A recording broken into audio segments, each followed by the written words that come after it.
Hello everyone and welcome back to the channel. Welcome to another review. Today I'm going to be taking a look at the latest offering from Hornby, or I should say one of the latest offerings from Hornby. And this is a new release for this year, which is the J15. And although this is a model that Hornby have had in their range now for quite some time, this one is a new release for this year, which is the Great Eastern Railway Y14, as it was classified then.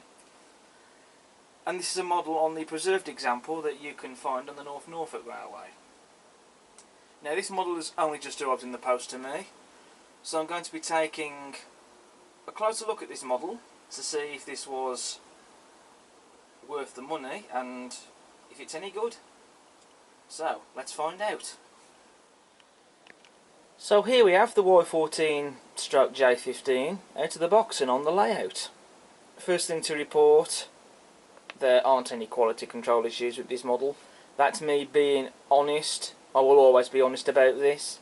No quality control problems, no detail parts that were looser in the box that had to be glued back on again, or any parts that looked to be incorrectly fitted or whatever. It's all fine. Nothing wrong with it at all with the quality, so that's great to see.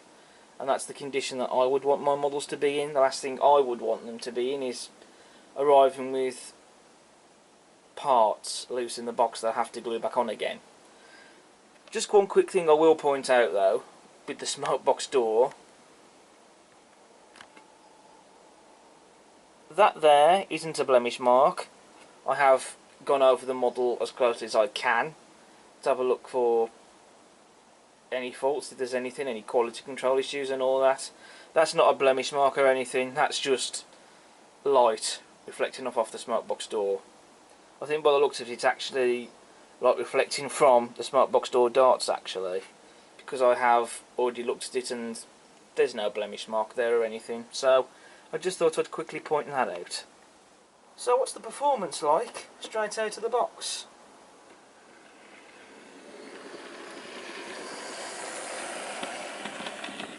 Well, I think that speaks for itself. I mean, the thing is as well, this model has not yet been run in, so she still requires running in, of course. But straight out of the box, she runs well. I mean, that's great to see that straight out of the box she works. There's no motor issues or anything, which is great. But even though that she's not yet been run in, I mean, she runs really smoothly. I mean, that is silk smooth. This is not something I tend to discuss in my reviews often, very much, but what's slow speed performance like? I mean, to be honest, I don't really use slow speed performance like this often on my layout. But considering this is DC, I don't think that's bad.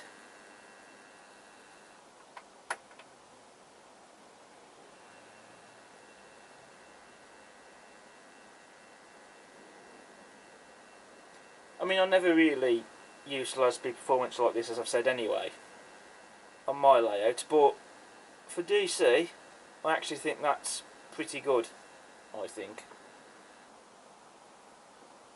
So that's great. So moving to the detail now, we have a dummy coupling hook on the buffer beam. So you can either remove that and fit a dummy screw link coupling or a working chain link coupling, I guess, if you use those. You also have separately fitted lamp irons on the running board there, and spool metal buffers.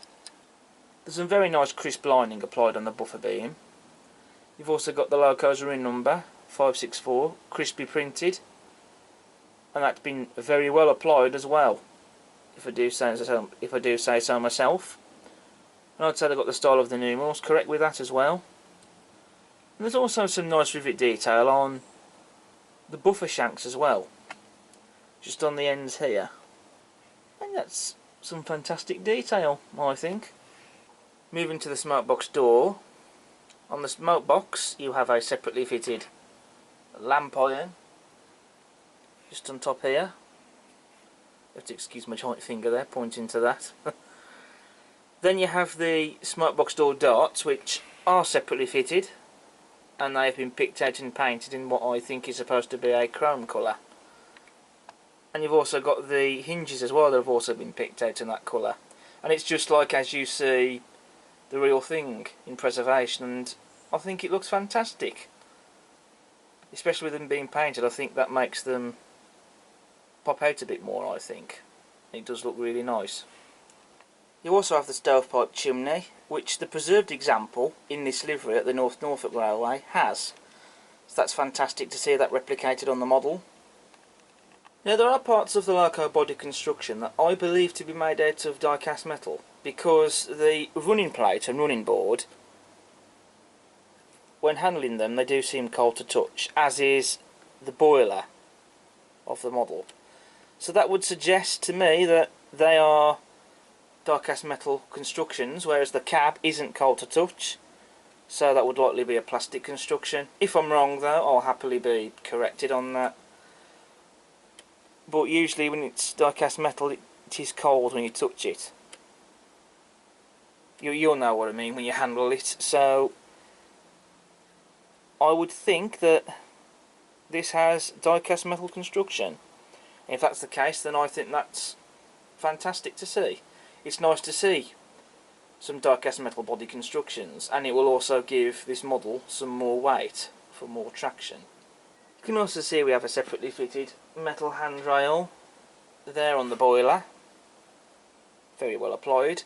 Then you have your steam pipe in there, which is separately fitted and painted, and then you have some more separately fitted detail in there on the sandbox. And the detail on this model really is fantastic. You've also got glazing in the cab windows as well, and then you have your safety valve and you have a whistle. The whistle isn't made out of turned brass, but it is painted though, and I think it is painted very nicely.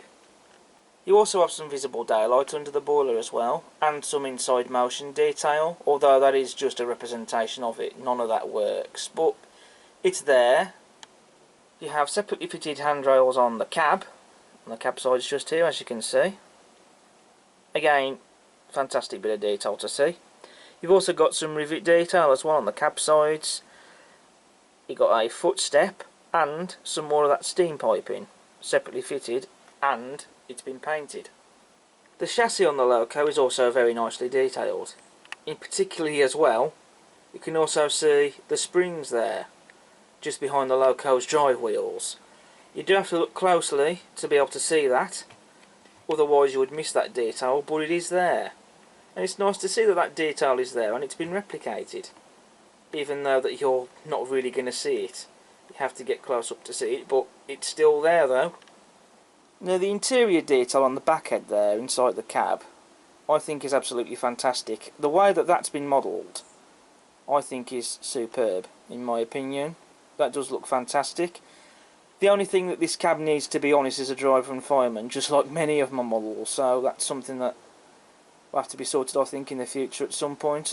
Although it would be nice if we saw cab crews supplied with locos like this more often, so that you don't have to go out and buy them. Also, the interior of the cab has been picked out and painted as well, in a yellow colour, just like it is in real life. I'm not too sure why the inside of the cab interiors were painted yellow for the GER. If anyone knows, then I'm interested to know. But it's there just like as it would be on the real thing, especially with the preserved example when it was in this livery. And I just think it looks really, really nice. And I particularly like the colour how it's been painted as well. I think it actually sets the livery off quite well in my opinion. And the faceplate of the tender is quite nicely done as well. Again, picked out and painted in the same colour as the inside of the cab. You've also got the handbrake there. You can also see the coal coming out the chute at the front from the plastic coal load. You've also got those storage cabinets as well. Very nice detail. And you can also see the separately fitted handrails on the front of the tender. as well as buffers and rivets on the tender buffer beam. The frames of the tender I think are very nicely detailed. You've got the axle boxes and springs there. Not to mention the holes as well cut into the frames like it is on the prototype. It's been done very well. Not to mention the footsteps as well on the tender. They look very nice.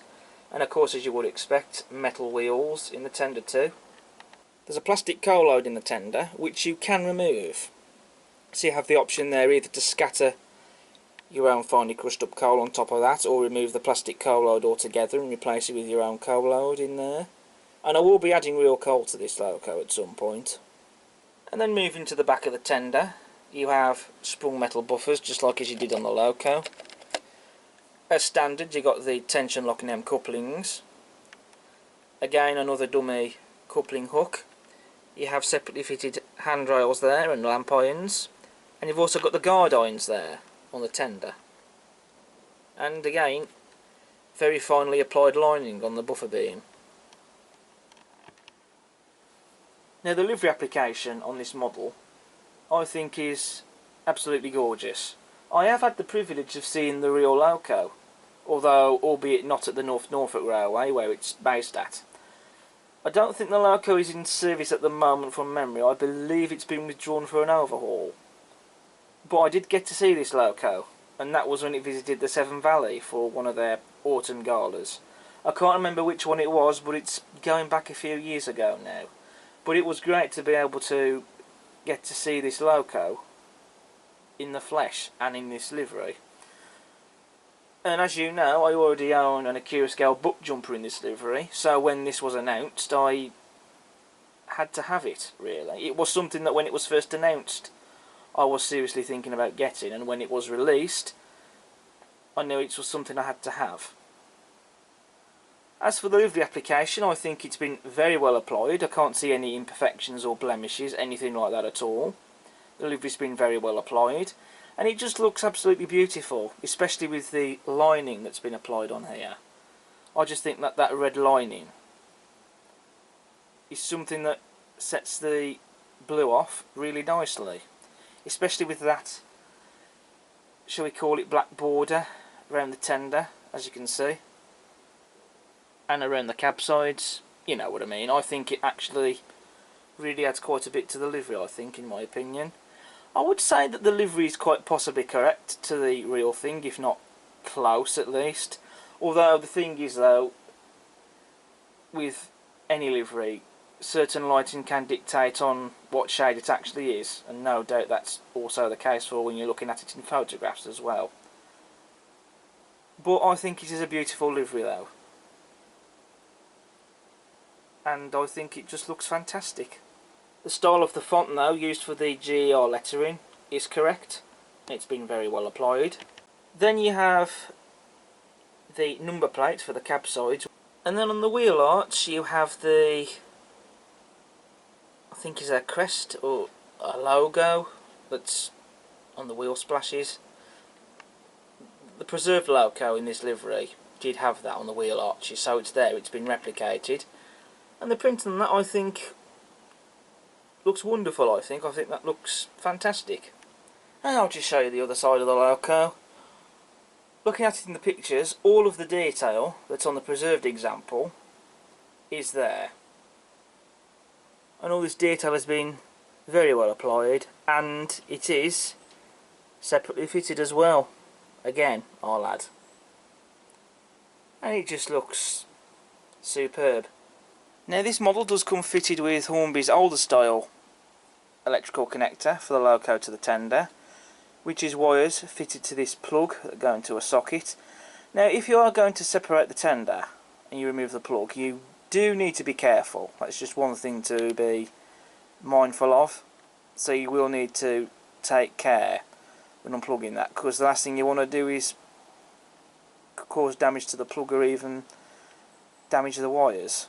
So that is just something to be careful of. And if anyone's interested, I'll just go through the accessory packs very quickly. What we get: you have a tension lock coupling fitted into an end pocket to go in the front of the loco, brake rigging for the loco and the tender, as well as vacuum and air pipes to be fitted. These are all optional, so you either choose to fit them or not. And then you have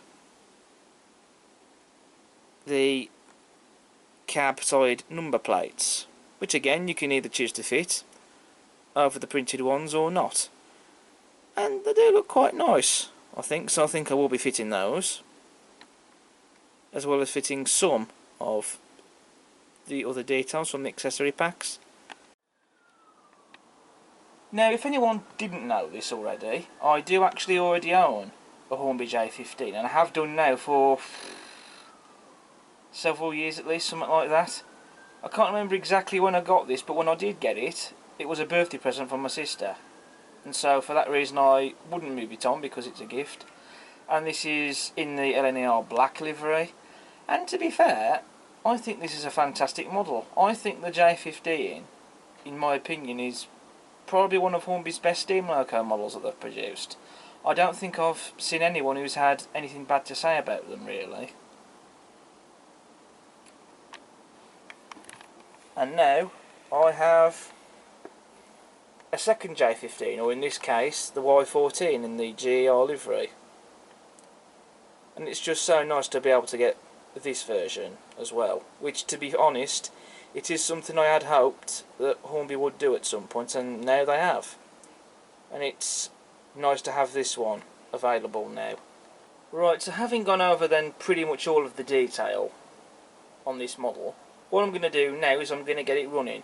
I'm not going to see how many coaches or wagons that this is going to pull. I'm just going to enjoy it, like as I always do. I'm just going to have a play with it, really, because, well, that's what I do with my models when I get them. I like to run them and enjoy them and play with them, because after all that's what they're about, aren't they? So I won't see how many coaches or wagons it can pull. I guess I'll leave that to someone else if they want to do that. I'm just going to enjoy seeing it running on the layout. What I've decided I'm going to do is I'm going to have just a few teak coaches behind it to try and recreate the train that I saw it at the Severn Valley when it visited there. But it won't be an exact recreation, because the teaks I have are in a different livery compared to the ones at the Severn Valley. But it will still be some sort of recreation representation of that train anyway. And I will also be getting my other J15 out as well to run that round the layout as well with the Y14, because why not? So we shall see you in a bit then, and then I'll give you my conclusion on what I think on this model.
Well, I've actually enjoyed seeing the Y14 running around the layout with the J15 running round as well. It's been quite a fun session, that has. So what is my conclusion then on this model? First thing I should point out during the filming, this won't come across in the running session in the video, but the Y14, it did struggle a few times down that end of the layout on the curves there. I'm not going to necessarily blame that for the model. I think I'm going to blame the layout for that one, because down that end of the layout I had to lift it up to raise it up to make it even, and that was for when I had the Stirling single, so that when I ran it, it could haul 4 of the 6-wheel coaches that I have. So I can't really blame that for the model. And the other thing is as well, down the other end of the layout, when they're running on this line here, they do seem to stall now. I have noticed other models that weren't doing it before are doing it now. It could be just a silly thing, like maybe a dirty track or something, but I think that's something I am going to have to take a look at and see what can be done. But regardless though, during the running otherwise, this model has ran pretty flawless, to be honest. It's run very well indeed, especially with these 4 teak coaches behind it, which I must say I think actually really suit this loco in this livery. But for my conclusion personally, I think this is a lovely little model. It really is. I've not really got anything bad to say about it really. You just need to be careful if you're going to disconnect the loco and the tender. Just be careful when you're going to remove the plug out the socket. I mean, but other than that though, I can't really think of anything else really that springs to mind. I mean, it's not going to be as powerful as something like a 9F for example, but then again, I guess the real thing wouldn't be in real life, to be honest with you, so I won't exactly be hauling, well, I won't exactly be sticking really long trains that a 9F would pull behind this one, if I'm honest with you. But there we go. But I think it's a lovely model, and for the price of 125 quid, I don't think that's a bad price at all to pay for this. I think it's actually quite a bargain considering, when you take into inflation and all the other boring politics that I won't go into. So I don't think it's a bad price to pay at all for this. I mean, I got mine from Burr Valley Models because everywhere else was sold out. So when I saw that Burr Valley Models had some in stock still, I went and bagged it. They might still have some in stock at the time when this video gets uploaded, or some other place perhaps might have some back in stock, or there might be some other place that I've not come across that might have them in stock still. And if you can get hold of one of these, then I'd say go for it, personally. I just think it's a nice little thing to have. It really is. And I quite like it. So with that said and done, that's now the end of my review. Thank you all so much for watching, and I hope you've enjoyed watching this. If you like what you see, please do feel free to subscribe to the channel. Also hit the like button, maybe even leave a comment, and also feel free to check out all my other videos that I've got on the channel, because I do have quite a back catalogue of them, not just model railway stuff. But until next time, I'll see you again soon. Take care and bye for now.